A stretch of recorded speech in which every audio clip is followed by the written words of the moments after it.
സുന്നാളെപ്പറ്റി സംശയമില്ല. സുന്നാളെപ്പറ്റി ഒരു സംശയമില്ല, ഉറപ്പാണ് ശിർക്കിലാന്ന്. എന്താ സംശയം? നമുക്കൊരു സംശയമില്ല. അത് നമ്മൾക്കതിനെ വിട്ടു പോകുന്നതായിരുന്നു. ഞങ്ങൾക്കൊരു സംശയം സുന്നാളെ പറ്റില്ല, പറ്റ പിടുത്തം വിട്ട് പോയിക്കണേ എന്ന ആളുകൾ ശിർക്കിന്റെ പിന്നാലെ പോയെന്ന് പറയുമ്പോൾ അത് വല്ലാത്തൊരു ആരോപണമാണ്.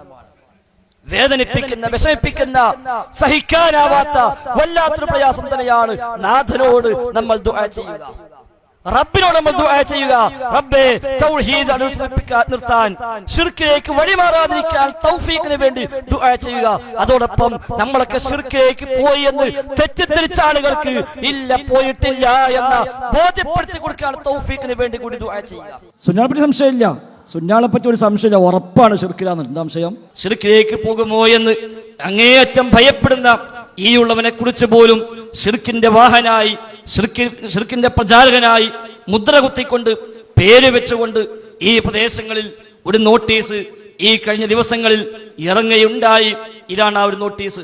ശിർക്കിലേക്ക് കുതറിച്ചാടുന്നവരെ തൗഹീദിലേക്ക് തിരിച്ചു വരുമെന്ന ഒരു ഹെഡിങ്ങിൽ എന്റെ പേര് വെച്ചുകൊണ്ട് ഞാൻ ശിർക്കിലേക്ക് ആളെ കൂട്ടുന്നു, ഞാൻ ശിർക്ക് പ്രചരിപ്പിക്കുന്നു, ശിർക്കിന്റെ പ്രചാരകനായി മാറിയിരിക്കുന്നു എന്ന് പറഞ്ഞുകൊണ്ട് ഒന്നിലധികം സ്ഥലത്ത് പേരെടുത്തു പറഞ്ഞുകൊണ്ട് അങ്ങേയറ്റം വേദനിപ്പിക്കുന്ന രൂപത്തിലുള്ള ഒരു നോട്ടീസ് ഈ പ്രദേശങ്ങളിൽ ഇറങ്ങുകയും ഈ സദസ്സിൽ തന്നെ ഇരിക്കുന്ന പല ആളുകളും ഒരുപക്ഷെ ആത്മാർത്ഥത കൊണ്ടായിരിക്കാം ഇത് ഈ നാടുകളിൽ പലർക്കുമായി വിതരണം ചെയ്യുകയും ചെയ്തു. സുന്നാളെപ്പറ്റി സംശയമില്ല. സുന്നാളെപ്പറ്റി ഒരു സംശയമില്ല, ഉറപ്പാണ് ശിർക്കിലാന്ന്. എന്താ സംശയം? ശിർക്ക് പോലെ ഗൗരവമാണ് ശിർക്ക് ആരോപണം. അവൻ ശിർക്കാൻ ചെയ്യുന്നതാണ്, അയാൾ മുസ്ലിക്കാണ്, ഇയാൾ മുസ്ലിക്കാണ്, അവൻ കാഫിറാണ്, അവൻ ശിർക്കിന്റെ ആളാണ് എന്ന് ഒരാളെ പറ്റി ആരോപിക്കുന്നത് നബി തങ്ങൾ പറഞ്ഞു, രണ്ടിൽ ഒരാളിലേക്ക് അത് മടങ്ങാതിരിക്കില്ല.